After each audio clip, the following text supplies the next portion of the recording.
of it. Yes. Well, I'm glad he's in.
All right, Josh.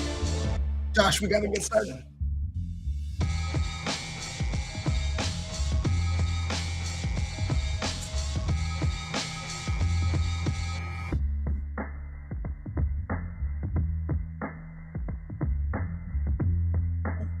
I am not fully prepared just because it's been busy.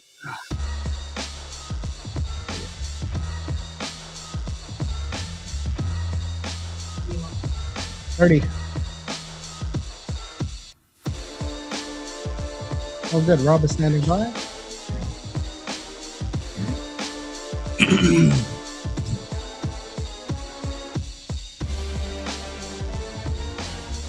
you pull up the screen? No, at least to the general direction. Yeah. Okay. Ready? We are about to go live.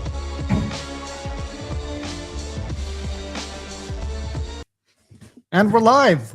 We're here in 2026. We're here with Dave. Dave is a person today.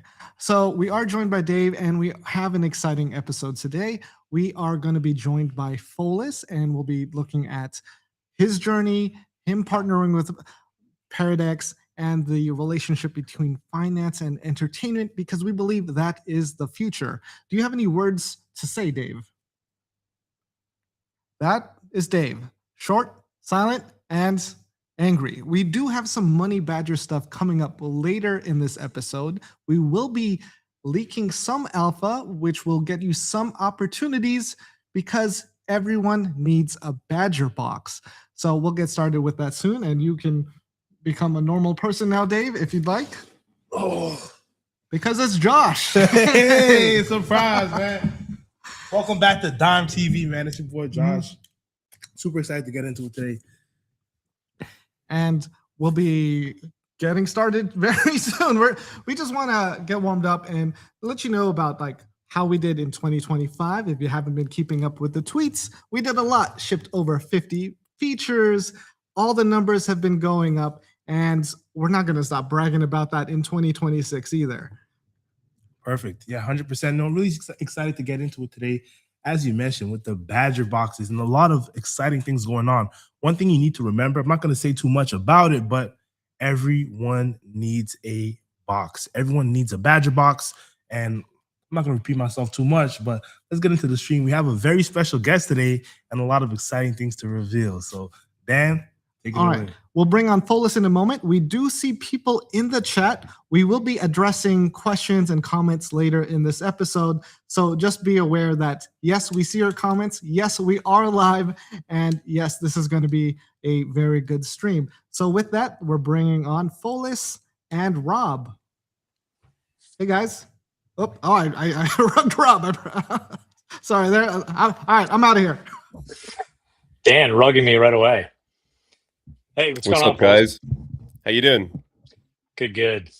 Well, yeah, we're pretty excited to. Obviously, we had the announcement of partnering together early this week, go live. But I figured we could kind of just take a few minutes before the rest of the stream and just maybe talk a little bit about how we met, and funny how these things work out in crypto in particular, and then like kind of how we kind of saw eye to eye and the future of streaming and the importance of kind of this secular trend of financial entertainment. Yeah, just kind of riff on that, and kind of, I know this is the early days in the partnership, but we're super excited about starting to work with you and kind of where this thing can go long term.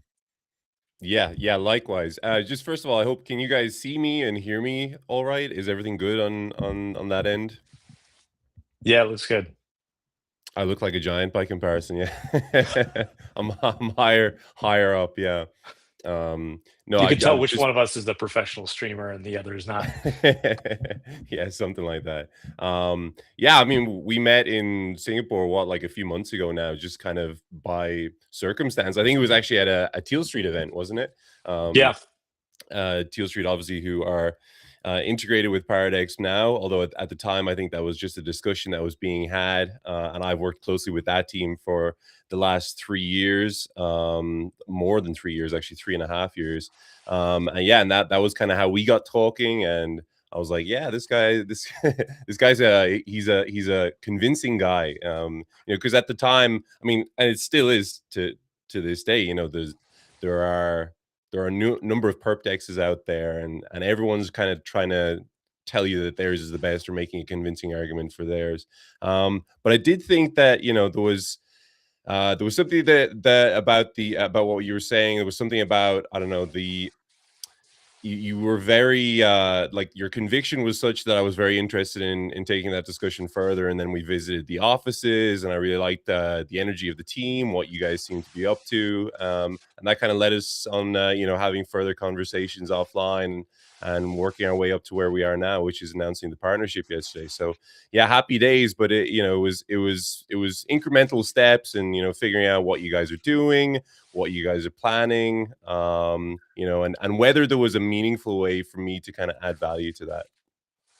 Yeah. It's funny because, like, I don't know, I've been to so many of these crypto conferences now, and for I don't know, over 7 years now, I've been going to these conferences, and you obviously meet a bunch of different characters at these things, and I think it's funny because, obviously we were basically introduced by Luke at Teal Street, and when I first met Luke, one of the first things I was like, oh man, this is just like a super down to earth, regular guy.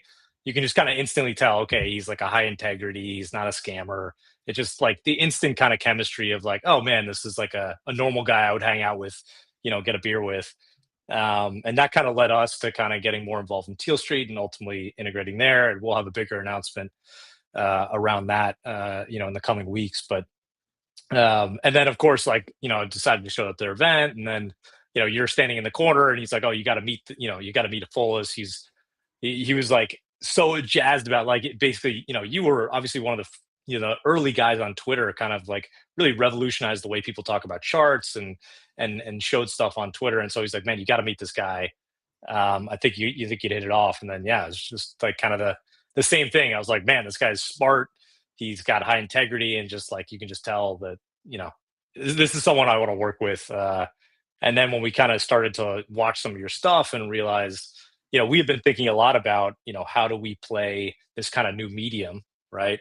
Um, and it's become very, very, very clear to me over the last, you know, especially year or so, just the power of video content, and it's so much more. It's so much. It's a just a much better medium, than anything else, and it's so much more enriching. And so to have someone like you that really is kind of our first like full time perps trader, talking charts, trading, kind of all the time. We were just super excited to be able to partner with you, kind of Yeah, see where we well, can take this. yeah, I mean, it's the same idea as DEXs in general, right? It's Yeah. this further decentralization of everything, and it's a very crypto idea. This thing of, like, taking, I don't know, taking the the news networks, taking the guys in the suits sitting behind the desks, and kind of decentralizing that idea, that filter, like, where are you getting your news sources, and bringing it to, to X streaming and to Twitch streaming, and guys reading replies live, and kind of that in engagement with the audience that you just don't get with traditional media. And I think that's happening. We're actually seeing it happen in real time this cycle in particular. More and more guys are doing really really engaging shows and putting out really engaging live stream and video content that is actually becoming not just like an alternative source, but actually increasingly the main source for, you know, for crypto news, for finance news, for market news, right? For the average guy on the street, right? Especially this new generation that's coming up, watching streams more than they would, watch the news, maybe like the slightly older generation would. Yeah. And that's the same idea with dexes, and you can speak more to this, but it's increasingly this idea of actually doing the thing that crypto was always meant to do, which is like taking that idea, that central idea, and bringing it away from that central pillar, decentralizing it, and kind of increasingly putting the power into the individual's hands rather than some kind of centralized authority figure, right? Yeah. Yeah, I think one of the things that kind of struck me there that was interesting about your background too is that basically, you were like a lawyer and you just were, hey, I'm not really happy, putting on this suit and going in every day and just kind of doing this, very professional services career. And the fact that you were able to just pivot, start trading, and you didn't, this would be like unthinkable, 10 years ago. Like, oh, I can just switch from law and just start becoming like a day trader, and then having all the, and access to, the exchanges that you do in crypto. Like there's no middleman, right? You don't have to go get a prime broker relationship, or things that were so gating to so many people. And I think the cool thing is you taking along your audience with your journey from like 0 to 1 to 10 in terms of your skills in trading, understanding everything. It's so cool to see just like smart people are just empowered to now figure it out. The information's all there. Can you put it together yourself? And then I think the cool thing about the Chroma community is you basically sharing that, with your audience. And like, I remember for me, I came from a banking background. And so it's kind of crazy. I still think about how insane it is that like we just built an exchange, right? Yeah. Like the thought of when, if you told me 10 years ago, when I was sitting on the desk, they were like, the thought of like building the next big exchange would have been just like insane. Like you just wouldn't have thought it. And I think one of the big things that got me so excited about our journey on the Paradex side, was really that, like, for me coming, I was like a class of 2015, 2016 Bitcoin, Ethereum guy. And, for me, I came very purist in like my vision of, decentralization and censorship resistance, and how crypto was really going to kind of democratize access to financial systems, which were, very gate kept by intermediaries. And also just the cost of all these different intermediaries in the value chain. The whole thing for me for crypto was like, oh man, we can build these things on chain with an extremely lower cost structure, cut out a bunch of middlemen, and ultimately deliver a global product at a much cheaper cost. And like basically have this thing exist, without anybody kind of running it or controlling it. And obviously this is like a long journey we're on to build these, very complicated products, and the decentralization happens over time. But it never made sense to me in crypto how powerful the centralized exchanges got. And so it makes a lot more sense now that I have a much deeper understanding of how exchanges work and how complicated they are, that you can't just build it, on chain 5 years ago. But, the tech is now here, and it's still getting better daily, but like, it's very clear that like we will be able to build a world-class experience and app that you won't have to kind of long-term, take these trade-offs of, oh, it's a much worse user experience. Like it will be on par, if not better experiences than any centralized exchange, give us a few more years. And it's just super exciting to be able to kind of like go back to that original crypto vision, rather than having these like centralized businesses just capture, a huge part of the market.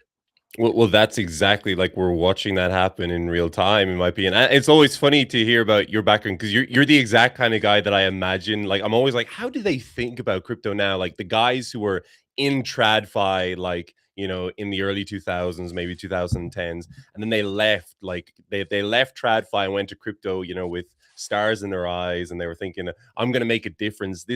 We're going to go decentralized. We're going to move away. We're going to take the power out of the hands of the institutions, man, you know?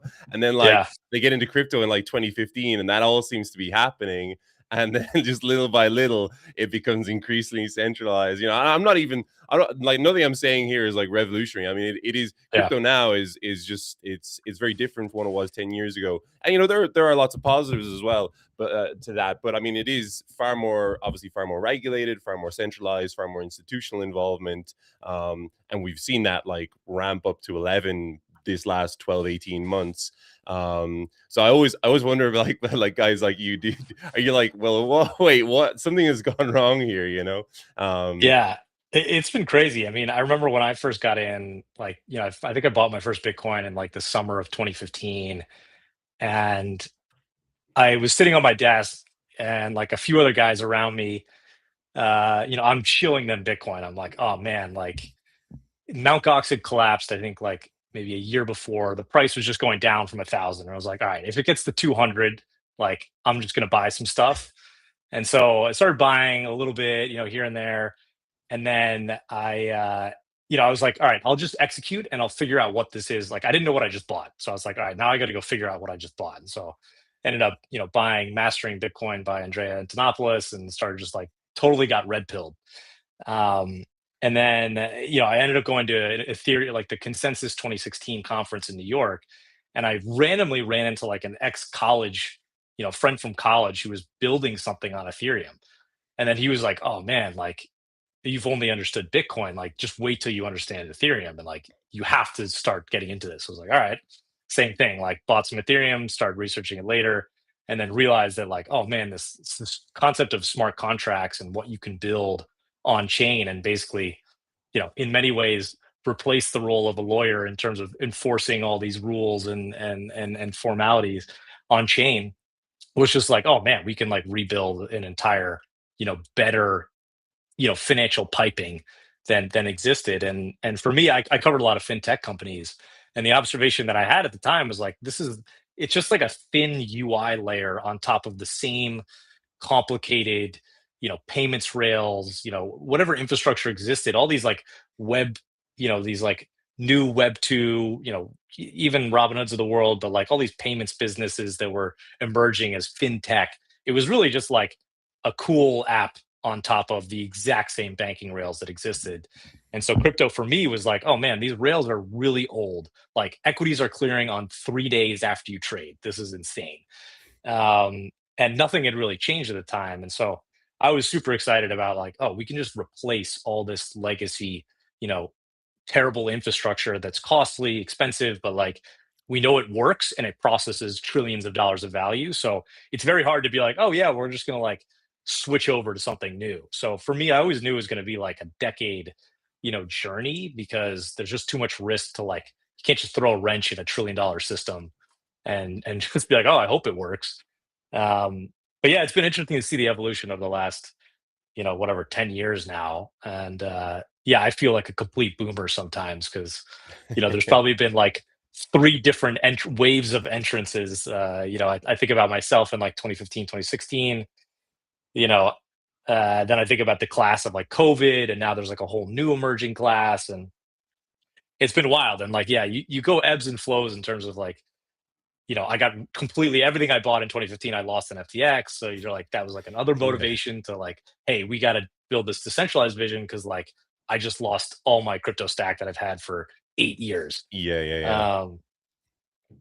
Yeah, I don't know how you, from your perspective, kind of like see all this like madness that happened. Really, in like the last cycle was just brutal in terms of, you know, Yeah, I got in, like you mentioned the COVID class. Like I'm even more recent than that. Like I got into crypto in 2021, and I only really started like trading and being active on Twitter like kind of like 2022. So I'm really like I'm a noob by every metric. I was the guy, like, you know, when people talk about like, oh, retail is coming and we're gonna sell our bags at the Pico Top. I was the guy in 2021 that everyone sold their bags to. I joined crypto at like the Pico Top in 2021, bought everything, like literally, like there's coins that if you look at their entire price history, there's like a single daily wick up in 2021 and I bought there. It's like I'm not even joking. There's like 3 coins I can think of that is the case. So yeah, I lost all my money in 2021, and then I kind of had to make a decision coming into 2022, like what I wanted to do and whether I wanted to stick it out.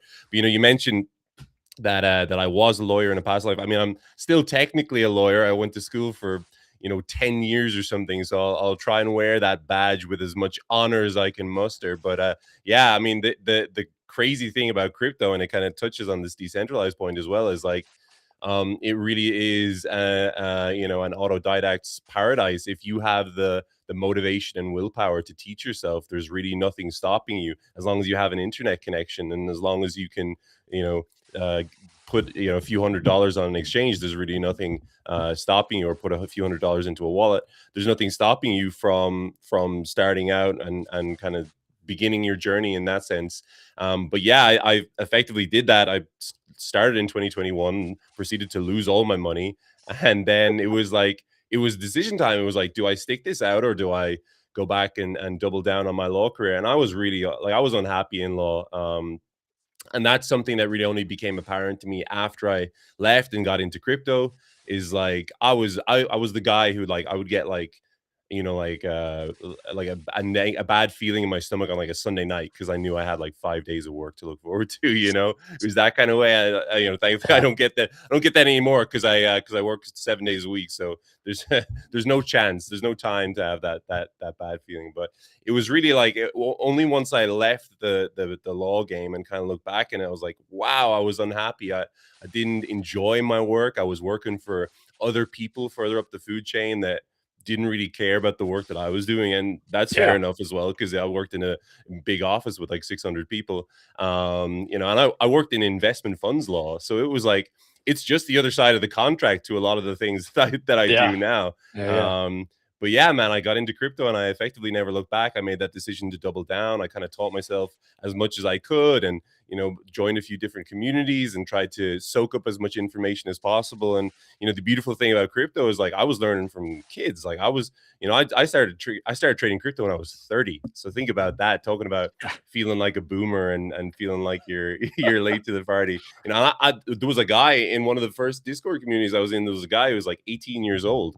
And like, I considered him a mentor in every sense of the word. And it's kind of funny that you can be in this crazy industry where you're learning from kids that are like a decade younger than you. But that's kind of the way here, the way I kind of got to where I am now. But the beautiful thing about crypto, like, it really is, compared to, you spoke about your finance background. I mean, finance is historically one of the most gate-kept professions in the world, in human history. Like, you think about what you actually needed to get into finance like 30 or 40 years ago. You needed to go to school, you needed great grades, you needed to get into a prestigious university, you needed to spend all this time, and then you needed to get like an interview, and then you needed to get an internship, and then you needed to work your way up, and then hopefully you're like the 0.1% of the guys that actually rises to the top of, like, Berkshire Hathaway or Morgan Stanley or whatever it is, and you can actually make some serious money. But now it's like the restrictions are, if you want to get into crypto, it really is like, do you have an internet connection, and do you have a crazy amount of motivation? But the flip side of that, because the barrier to entry is so low, is that the competition is crazy high, and that's also the trade-off you gotta account for. 100%. Yeah, I guess now, we've turned the page to 2026. I'm curious, like, what are you most excited about for 26? I mean, obviously, you're starting to explore the DEX world, a bit more, you and the Chroma community. But, in terms of like your vision for kind of where, your stream goes, like, what do you see the, 2026 and beyond kind of vision for, where do you want to kind of take your future as this kind of like, financial entertainment streamer? Like, where do you think this goes? Yeah, I mean, the perp thing I will touch on, because I've spoken about this a number of times, and it's, one of the main reasons I'm so excited about this partnership and just where the perp meta and sector goes, like I don't think this is just a flash in the pan. I really think this entire kind of perp dex meta, perp dex narrative, like people increasingly moving towards us trading on perp dexes and bringing volume and open interest, etc., to perp dexes. Like I think this is born of the point that I was making earlier about this increased institutional involvement, especially this cycle, right? And it's, you know, it's almost like a pushback against that that centralization thing that is happening in crypto, right? With I mean, that there are the it feels like if you got into crypto like maybe like 18 months ago or 12 months ago, you would be just faced with this. It was just like a kind of a parallel of I don't know, in many cases of just the TradFi system, right? It's like, okay, I'm in crypto. I heard all these great things about, you know, it's completely off the grid, man. And then it's like, oh no, you have to KYC, and then you have to pass this approval, and then like, oh yeah, and then you have to put money. You have to all the exchange custodies your assets for you, and you know, better be a good exchange, because you know you don't want what happened to Mt. Gox or FTX or any number of other exchanges to happen, you know. And it's like, I feel like that's very far removed from the point we were making, you know, when you enter crypto in 2015 and you kind of had these stars in your eyes thinking like, oh, this is going to be like, this is the revolution in finance. So for me, I think that it's not just kind of this like flash in the pan meta like NFTs was in 2021, or you know, like any like any other number of short-lived metas. I think this is more of a broader movement in crypto, and it's kind of signaling a switch as more and more people are going to trade on dexes and bring more volume onto dexes. I do think that this is a kind of a shifting paradigm in a macro sense. And we're going to see, like, I think we're going to see multiple winners in the dex space, like we've seen multiple winners in the CEX space. I'm very excited to see like how that plays out over the next few years, you know, because it's not just going to be, I think, you know, it's going to be like Paradex and Hyperliquid and, you know, there's going to be a few different winners at the finish line. It's not just going to be one. And I think that's really exciting, because it's going to be like competitive, and it's going to result in a great, you mentioned like having a great end product for the user. Like, I think it's fantastic. It's very exciting in terms of like what I'm trying to do myself, in terms of like bringing a great streaming product and a finance, like a financial news product. It's constantly about building, man. And like market conditions haven't been ideal in 2025.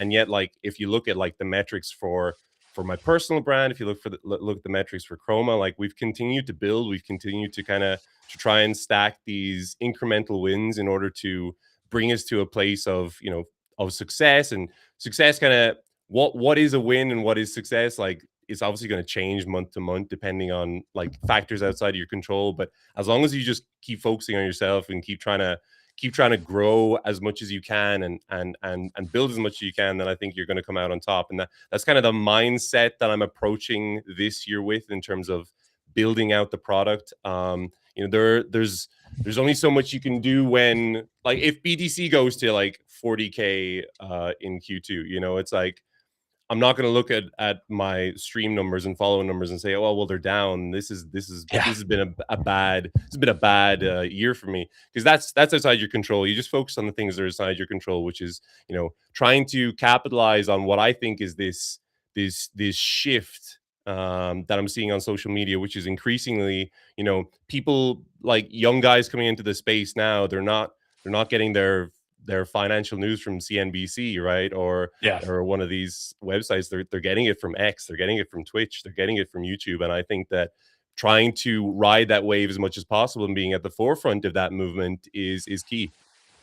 Yeah, I think one of the coolest things for me is like, you know, having, you know, I spent the early part of my career in, not on like a trading desk, but on the, you know, M&A side.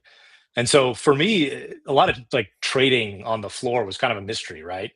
It was this interesting thing. Oh man, these guys are on the desk, they're shouting, they're, you know, doing all this stuff. And now I feel like it's one of these professions where like if you weren't on a trading desk, you felt like you couldn't break into this thing. But like, you know, now you have like people like you streaming, just like while they're literally doing the thing, you're trading, you're kind of like, it seems like such a cool way to learn.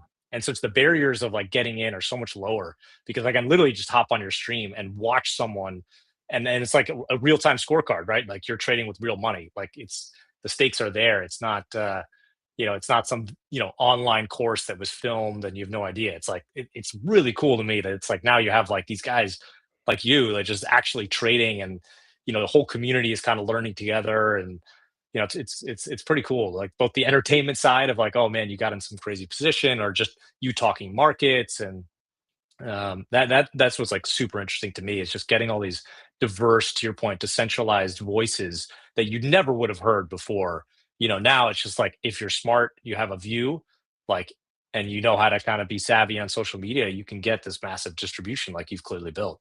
Yeah, yeah, and I think you touched on it there. It's also it's like the live environment is very exciting, and it almost seems to have like been a lost art in over the last few decades. Whereas like I can remember like watching, I don't know, someone play like Call of Duty on Twitch like 10 years ago. I'm like my parents were like, why are you watching someone else play a video game? Like, why don't you just play the video game yourself? And I was like, I don't know, like there's something about it. There's something about it I find extremely like engaging and entertaining, and I can't put my finger on it, and here we are 10 years later, and someone might be saying the same thing. It's like, why are you watching someone trade, or why are you watching someone mark up a chart? And it's like, I don't know, there's something very captivating about watching someone Yeah. engage with this market that you also trade in a real-time way, right? And you touched on the live trading thing there. It's like I've had like crazy entertaining streams with like ridiculously good engagement and high numbers, and I'm like risking like $80 on a trade. You know what I mean? It's like Yeah. the money doesn't need to be big for people to feel the risk. The real risk is there, right?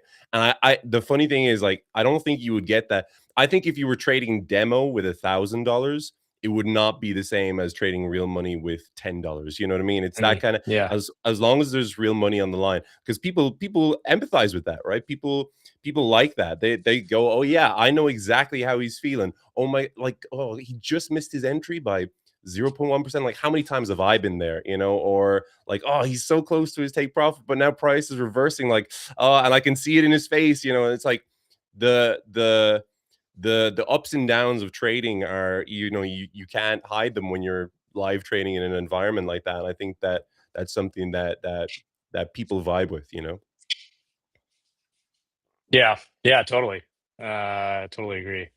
Yeah, I mean, what has been your kind of like most effective like stream format? Like, what have you? Has it been like is there any nuance within that kind of world of um, your money's at risk and you're trading? Like, what have been like your most as you've learned, you've been doing this for multiple years now. Like, what has been your kind of like secret sauce?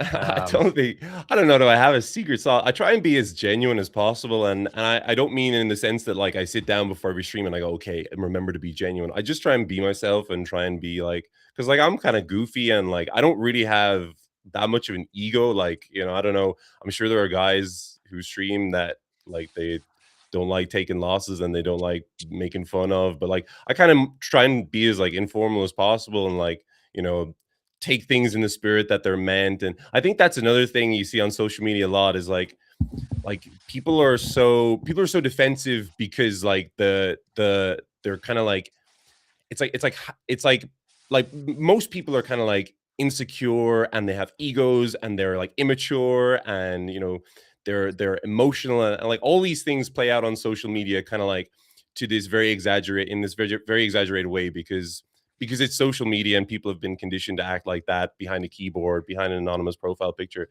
yeah, So it's like just try and pare that down and try and present something that's genuine, that's authentic, like try and be, I don't know, somewhat witty and charming and try and engage with people in a real way, right? That's what I try and do is like, I'm trying to be entertaining, but I'm also trying to be like real and friendly and genuine and forthcoming. And like when people ask me like, hey man, like what was your lowest point? Like I know that they're asking that because they're feeling low and they want to empathize with something and they want to get something from me that's going to help them compartmentalize what they're feeling. So like I want to be in a position to help them with that. So it's like at the end of the day, you're trying to come at it from a place of honesty and kind of being as like being vulnerable as possible. Because like I'm sitting here now, I got lights on my face, I got a camera in my yeah, face, right? So you're trying to be like, you're trying to be genuine, you're trying to be open, you're trying to be vulnerable with these people. And I think that kind of shines through. And it's like, it's the reason that,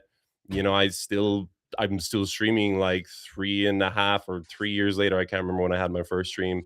And to this day, like I still like, it's all about that engagement with the community. And I guess like trying to bring them something that's not just like you know, the off the shelf, you know, paint by numbers product that they could get anywhere else. It's something that's hopefully a little bit more genuine and a little bit more authentic. Yeah. Yeah, I mean, again, like that goes back to like, how we met, and like that genuine vibe was what I think attracted us to wanting to work with you. And clearly like that's the same thing for your audience. So yeah, I mean, we're very excited to kind of start to have you stream. So Well, the yeah, I'm first sure one there'll is be later many. later today, so let's see how it goes. Yeah, I Numero was gonna uno. say, Yeah. are we starting the stream now, or what are we doing? It's in an hour. It's in an hour and a half, 2 p.m. Okay. UTC. So I guess that's 10 p.m. Singapore time. 30 minutes before New York Open. Awesome. Awesome.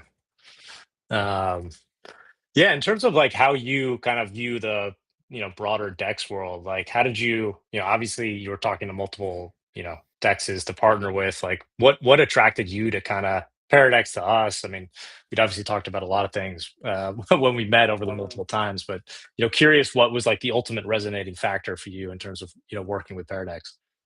Well, I mean, I've said this to you already, but it was the team. Yeah. I think you guys had a very infectious energy. And I actually, so the morning that we went to your offices, and I think you know this story already, but I actually had 3 meetings that morning, and the other 2, with all respect to the other teams I met, were just, it was kind of like I got the impression that I was like meeting number, 27 of the week for these guys. And they were like, yeah, man. So what we want to do is this, and what we're hoping is this, and we have our TG. And I left those meetings feeling like drained. And I was like, phew, like, okay, I'm glad I got that out of the way. Like, when are we eating today? Like, oh yeah, it's like kind of, but actually then we went to your offices and you guys were hyped. You guys, like, you had, so not only was the energy high, and like you seemed like so passionate about what you were doing and the product that you were bringing to people, but also you had a very clear plan for like how I fitted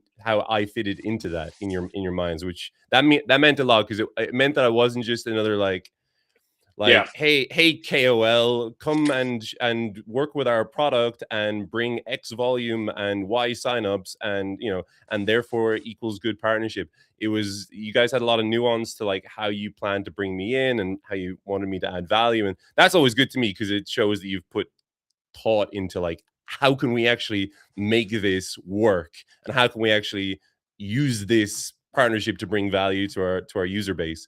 And like, so it was night and day, really. I came away from that and I was like, I said to my partner, I was like, yeah, if we can make this work, I will happily go with these guys. But that was kind of it. I mean, like, Yeah. it was the vision, it was the passion. And like you mentioned like, these crypto conferences, like humans have good like IRL bullshit detectors. Like you can tell when people are just shilling you some garbage, like especially when you meet them face to face, and like I'm long enough in the tooth now that I can kind of like, I have a decent read on people.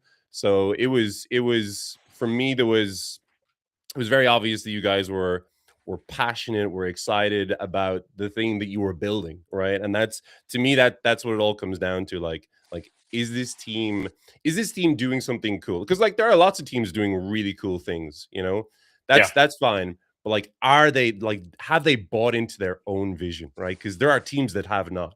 And it's always like alarming to me when I meet someone who's like, oh, like they're just like, they have this product and I feel like they're being held at gunpoint trying to sell it to me, and I'm like, bro, come on. Like, maybe show like a modicum of excitement about the thing that you've been building for 2 years. But that was it for me, man. It was an infectious energy and commitment to your own idea that I really vibed with, because that's what I do as well. Like, I mean, maybe you can hear it. I just woke up, by the way, like literally 15 minutes before this call, so maybe I'm a little bit groggy, but hopefully you can hear like there's a level of passion in my voice when I talk about this stuff, because I love it, right? And Yeah. I mentioned being in law before. Like, yeah, you'll never hear me talk about a legal contract like the way I'm talking about crypto now, right? Because I just wasn't excited about it. But now, like, I mean, I work.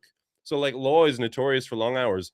I work twice as long hours now. Like, I was working until 5 a.m. last night, which is one of the reasons that I got up so late today. But it's stuff that I love, right? It's stuff that I don't mind spending an hour and a half, like, really, like, fine tuning some small aspect of the business, or like really like making sure that like some graphic that we put out for our marketing team is just like, there's just one thing missing and I got to figure out what that is, right?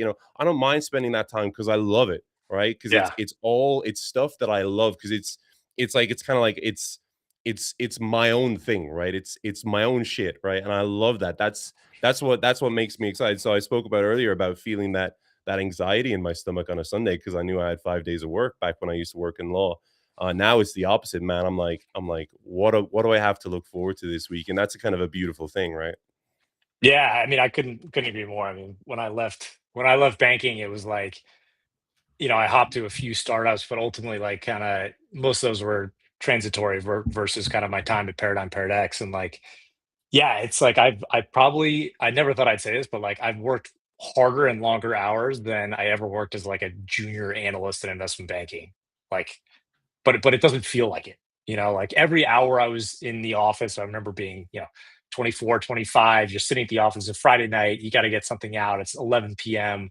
and you're like, oh man, the FOMO's hitting so hard. I should be out with my boys and like all this stuff. Part of it's I'm getting older too, but it's like you put in this work, and like, especially when you have like real impact on the product, and you're creating something from zero versus just working in a machine that's like, if I leave tomorrow, the machine goes on, like nothing changes. They hire someone else, it's fine.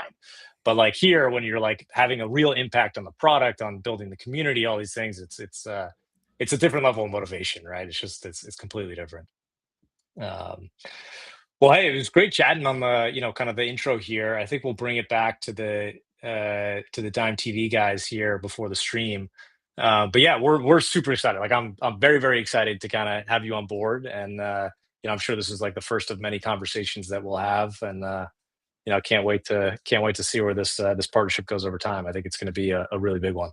Yeah, likewise, Rob. I'm excited to see. I mean, it's day 3 now, so let's see how we get on week 3 and month 3, and we can check back in at those milestones. But yeah, I'm excited. And like, as I said, we have a Paradex stream today, and that is in an hour and 20 minutes. So it's 2 p.m. UTC, or 10 p.m. Singapore time, I think.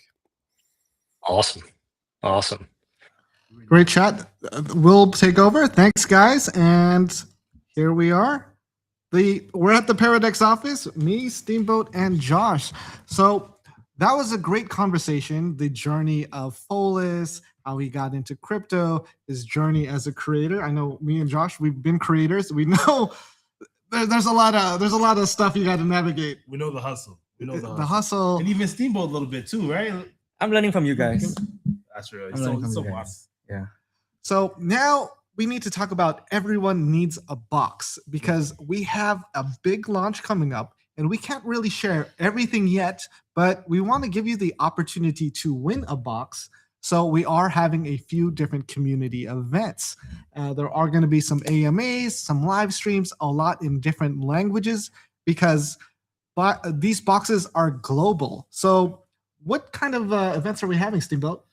So what's coming up next is a lot of AMAs. So last year, I think you guys would probably remember, if you've been following us, we did a world tour. Mm-hmm. We went to Europe, Asia, and like many, many countries, China, Thailand, Amsterdam, whatever. So now, leading up to some milestones, we are going to do a lot of AMAs globally. So now, rather than us going to the countries, we are going to engage people on the ground, communities, maybe like country leads, for example, and we're going to be hosting a lot of AMAs. Now, these AMAs, who are they with? Does Fidi have time?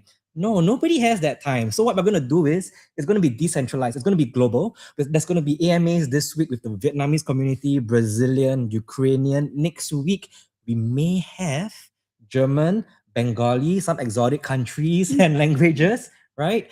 And in all these AMAs, you will probably see maybe at least one Paradex person, team member answering questions. So it would be community ran within local countries, in local languages, with the Paradex team supporting. And in all these AMAs, one thing I want to call out, and I hope this isn't something that is the reason why people join, is that everyone has a chance to get a box.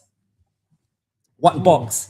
The box is related to A Badger box, man. Come on, not just any box. Now we're talking the money Badgers. Yeah. Badger box. Don't miss it. Won't say too much on it, but I mean, get you a box. my age is telling when I'm thinking of the movie Seven. What's in the box, man? What's in the box? What's in the box? I'm thinking of something worse, and that's from Saturday Night Live. Oh. What's in the box? Yeah. Oh, it's not for everybody. Oh yeah, sorry. I'm gonna give specific dates and times. So for this week, the Vietnamese AMA is coming up in about 15 minutes. Oh, all right. Yeah. Paradex Eco? Is that where it's going to be? Paradex Eco account. Tomorrow we have the Ukrainian community who will be on Paradex Eco at it's 2 a.m. Singapore time. So that's 7 p.m. whatever There's a lot Ukrainian of time zone is. Yeah. And then on Friday, technically it's Friday Singapore time 6 a.m. but it's Brazil's 7 p.m. That's when the Brazilian Portuguese AMA is going to be. So this week is back to back to back. Next week I'm going to spread it out a little bit better. Okay. Yeah. See, now one thing is that, you know, the money Badgers waste no time. As you said, next one is in 15 minutes. Get you a box. I'm telling you, everyone needs a box. And you see how the Badgers move, man. It happens so quickly. Before you know it, the boxes are gone. So go on ahead and get you a box. I'm a bit scared of that, by the way, because our Vietnamese guys, the ones who are hosting us for the AMA later, I saw they were sharing screenshots. They were talking to this community, that community, and like I think they've gathered a couple thousand people to be on the stream later. Or like not on the stream, but like to watch the stream. So I'm a little bit scared of the Large amount of audience. comments. Yeah. But you know what? It's going to be in Vietnamese. It's not my problem to read it. It's our host's problem to read it. So I'm looking forward to that, actually. I'm not that scared after all. All right. Well, we got some comments here. You know, we got Brams. We've seen him in the chat before. Wardy went Indo AMA. That is a good point. Yes. He's like, he can handle that one. Next. So we'll make sure that happens. When French, that does make sense. We have a French guy. Oh no. French is coming up. They have French a is coming strong up. team. Okay. Yeah. So Nick is actually kind of busy because I'm getting Nick to help me out with the Ukrainian AMA, right? So I'm not gonna stress him out with the French one yet, but it is in my pipeline because I mean French speaking guy, might as well. Yeah. And German as well because we have Freddie and we Yeah. are actually Wardy also speaks German very fluently. Wardy speaks German. That's another story for another stream. That's another story. Are we for having a another Nigerian AMA or what's up, man? Let's You got do this. it! Come on now. Oh, Nigeria, shit. where you at? Niger boys, where Wait. you at, man? Oh, come on. Nigerian AMA coming up soon. My bad to leave you hanging. But, you know, we want to hit every region now. The Money Badgers, we're global with it, right? And everyone needs a box. When I say everyone needs a box, I mean everyone needs a box. We're talking Africa. You know, we're talking Europe. We're talking Asia, of course. We're talking North America, South America. Everyone needs a box, and we may be having an AMA near you, and you just might be having a chance to get you a box. So don't miss it. Yes, And- actually Ethiopia is coming up as well. Yes, Ooh. we have. We're building out for everybody. So yes, Ethiopia, India. There's a few different languages. I know we have Bengali. There's a few other languages that some of our team speaks. So we're gonna start planning those out. So keep asking about these, so they stay on our radar. Stay active in the chats, and you'll have an opportunity. Right. I gotta jump to the next one. Oh, he's going to an AMA It's right now. right That's now. why The Badgers right now. Yeah. And we're just gonna leave. That's it. That's it for joining today. us, man. Steamboat. Yes, thanks for joining, Steamboat. Appreciate it. Thank you for joining our stream today, and look forward to next week's streams where we will be providing you a lot of value as we reveal more opportunities to win Badger boxes and what's inside. What's inside, man? Come find out only on DimeTV, and we'll see you on the next one. See ya. And that's the outro. Eventually.